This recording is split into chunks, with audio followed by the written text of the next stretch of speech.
Hi everyone, how are you? This is going to be a nice video. I'm going to answer a question, that I get surprisingly often on my apps because I didn't think these businesses were so popular, but people love them, and that is consignment stores.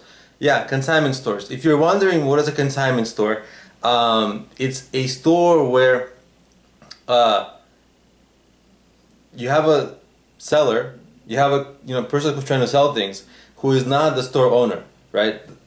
The person brings something to the store owner. The store owner says, okay, I'll try to sell it for a period of time, and if it's sold, they split the revenue in some way that they agree. And if it's not sold, the person who owns the item can takes the item back, or renegotiates the price or whatever.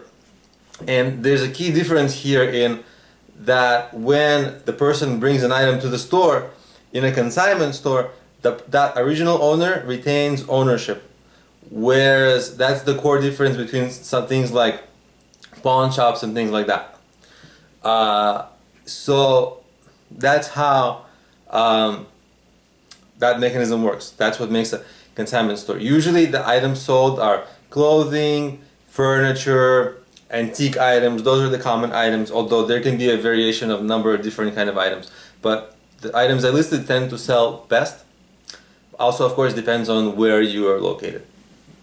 Now, the challenge with this kind of a store is that if you've seen my videos before, whenever I talk about a brick and mortar business, I always talk about the cost, that rent, right? Like the rent, you're gonna need employees, it's gonna be tremendous cost.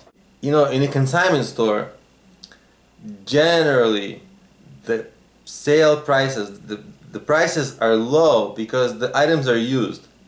So it's kind of like you're not gonna get the most affluent of buyers most of the time, unless it's like antiques. But for clothing, so you're not gonna get so you're not gonna have like large transaction prices, and that means you're gonna need a lot of transactions. And that means you're gonna have to have a very popular store, and that only happens like over time, and the store must be really amazing. And the challenge really is that, like, to have an amazing store like that, you have to have amazing products that you sell. But to get amazing products, you have to have such a high volume of people who are trying to sell things through your store. And you only get that volume because you need that volume so that you can have your choice of selection, right? You're not desperate because your shelves are empty.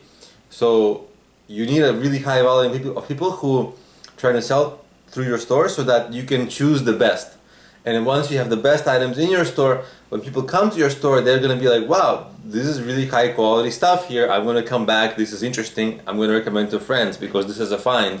Whereas if you have mediocre items, they're going to be like, what the heck is this? They're going to leave. They're never going to remember the store again. And that's going to be a core difference, right? Because you're going to you're going to need a lot of people buying the stuff. So your store must be really something that stands out. So you're gonna need, so the marketing, so not only the finances are difficult because think about it, like even before you open a store, you're remodeling, you have to pay the rent, you gotta get various licenses, and then after you open the store, your costs, most of your costs don't even go away, but you get employee salaries, things like that. So the costs are tremendous, and very difficult to cover. But not only that, you have to have incredible marketing. Right, for this kind of a store, you really need to have a lot of marketing because people need to really know about your store. Not only the buyers, but people, also the sellers. So you kind of have a catch-22. The difference would be, in a traditional store, you would have less of a uncertainty of whether you'll have products to sell, right? Because you'll go to some manufacturer, you'll say, hey, I want to buy a wholesale amount of that product, and they'll send it to you. Whereas if you have a consignment shop, the challenge is it's really a challenge to you, right? It's like it's on the other hand, it's a cost that is no longer there. It's no longer there, right? You don't have to buy the inventory. That's the beauty of this kind of a store. That's actually one thing that makes it easier for you, because the inventory comes to you for free, and you only pay out for the inventory once you sell it.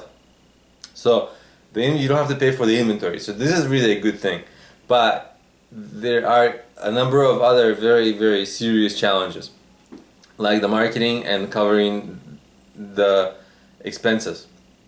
So those are the core things that I wanted to mention. Also, of course, it's so important.